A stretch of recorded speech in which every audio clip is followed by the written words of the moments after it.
Welcome to Monday. It's the 14th day of October 2024. Well, the changes, they're coming, and so is a comet.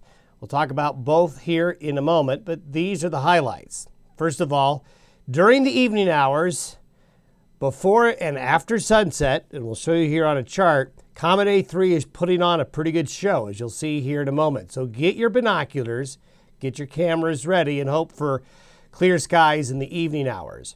Not much is going to be happening. So basically the next 3 days, it's the same old song and dance that we've been in for the past month, which is warmer than average temperatures, dry conditions. Some of you are waking up to some colder temperatures this morning, a little bit of patchy frost, but there's really not much going on as some colder air is moving into the nation's midsection, but mostly staying to our east.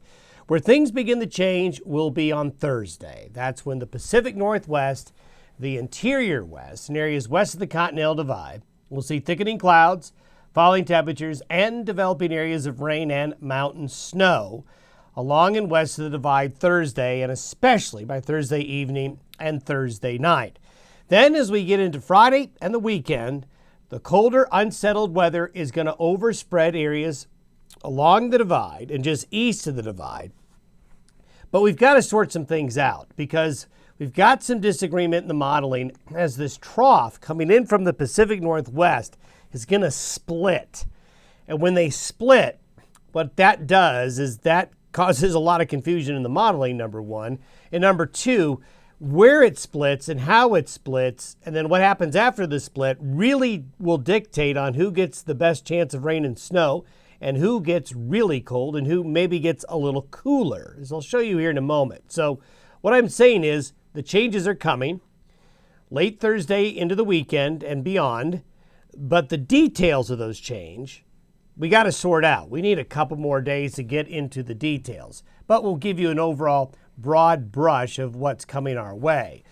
Now, speaking of what's coming our way, this is the same comet that was around in the early morning hours at the end of September and into early October.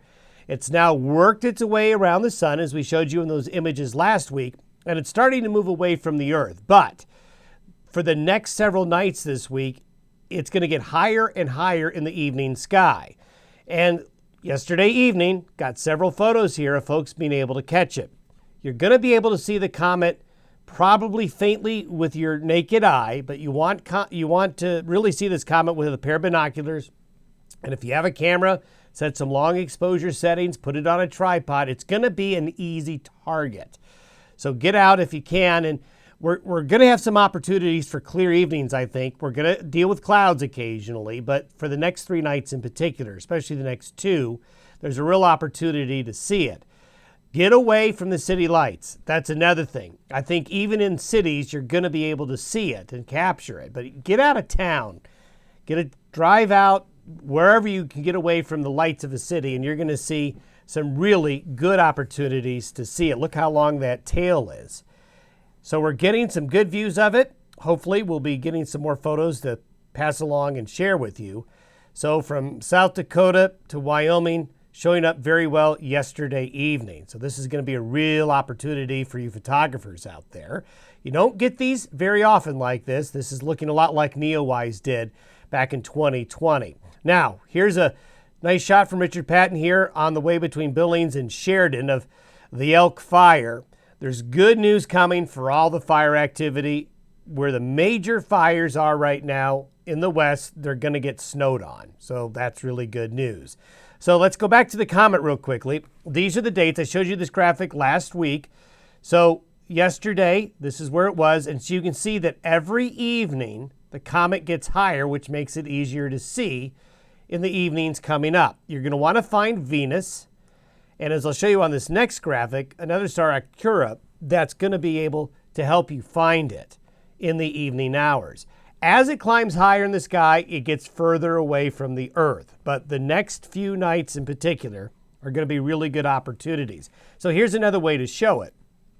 So here we are for today, the 14th. The 15th and 16th are going to be really good opportunities.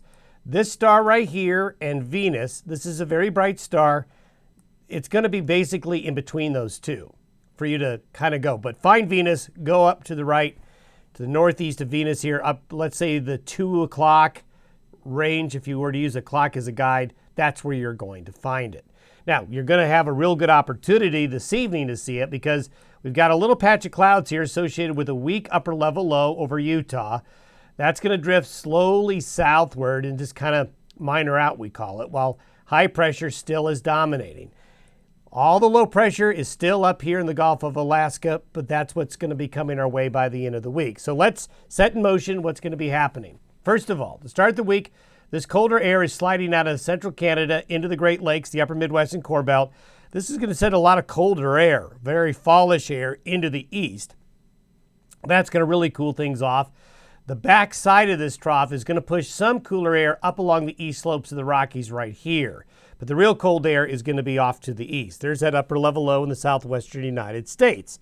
So this is how we start the week. But look what happens by Thursday.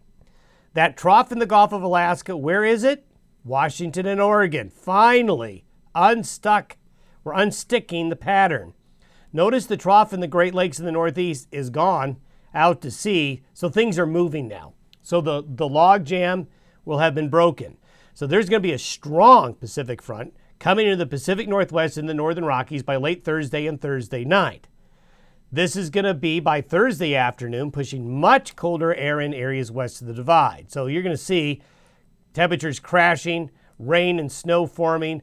The main frontal boundary by 6 p.m. Thursday is going to, the far edge of it will get into Yellowstone, maybe just pushing in the Jackson, but it's still going to be hanging back a little by the divide. Now, this is very straightforward. What happens through here? What happens Friday and Saturday is where we got to sort things out a bit because it gets a little complicated. We're going to see the big push of moisture by Thursday morning. You can see into Washington, Oregon, Idaho there, into Northern California. These are weak showers from that upper level low, sprinkles over the Four Corners region here over the next couple of days. So this right here is really not associated with this. But from this line or so back to the northwest is the front. So this is through Thursday. By Saturday morning, we talked about the trough splitting. So one of the northern parts of the trough goes up here. The other part splits off by there. And where the split happens right here is where you get the big question mark, because this divides the cold, so to speak, divides the moisture as well. However, what happens late Friday and the Saturday, where this upper low splits and where this upper low ends up, and then where it goes is what we have to sort out. Because a lot of times what will happen in this situation, this trough comes in, you get really wet and cold up here, not as cold here because of the splitting. But then as this upper level low comes back and gets pulled up into the flow again, well, it can kind of, I guess, get you twice. It comes back through again and brings unsettled weather and colder weather to the areas that may not be as cold and wet with the first initial push. So what we're lining up here is that along and west of the Continental Divide, we're very, very confident. Along and east of the Continental Divide, confidence in the exact pattern change are things we got to sort out. Now, by Monday morning, you can see it starts to move back through, and we start to get another storm forming in the Gulf of Alaska that is going to want to push south and east into the U.S. sometime next week. So the pattern is moving now.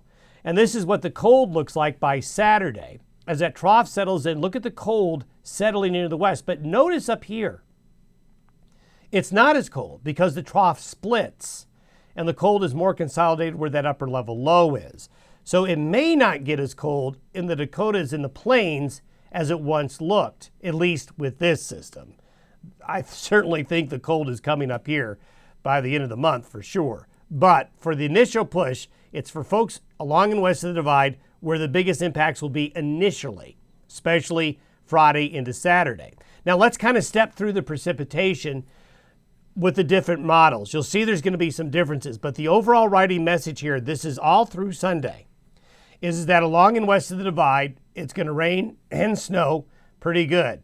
Look at Arizona to Utah here, then into the mountains of the central and western mountains of Wyoming, back into Idaho, the Pacific Northwest.